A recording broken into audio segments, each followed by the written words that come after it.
Finally, Kat din ready na para sa Star Magic Ball. Talaga namang kaabang-abang nga magiging kaganapan ngayon sa Star Magic Ball 2025.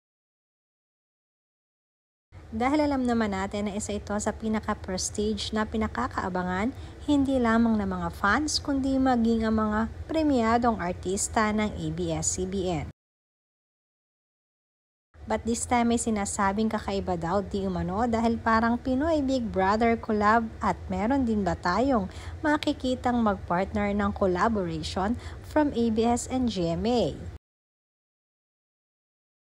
Marami kasi ang nagwi-wish na sana di umano ay magkasamang rarampa sina Alden at Catherine sa nasabing Magic Ball. Ready na nga ang glam team ni Asia superstar Catherine Bernardo dahil kita sa mga naging post nito sa social media na naghahanda na ang glam team niya. Madami rin ang nag-aabang kung ano nga bang fasyon ang ipapakita ngayon ni Catherine para sa kanyang gown.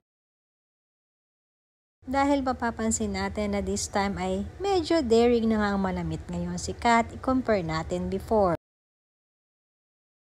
Mas more expressive na di umano si Catherine lalong-lalo na pagdating sa kanyang pananamit.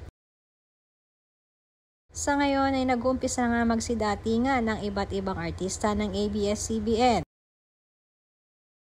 At madami talaga ang nag-aabang sa pagdating ni Queen Catherine. Marami din ang naiintriga kung magkakasalubungang muli sina Catherine at Daniel sa nasabing Magic Ball. Matatandaan ito ang kauna-unahang pagkakataon na rarampa si Daniel bilang single pagkatapos ng hiwalayan nila ni Catherine Bernardo.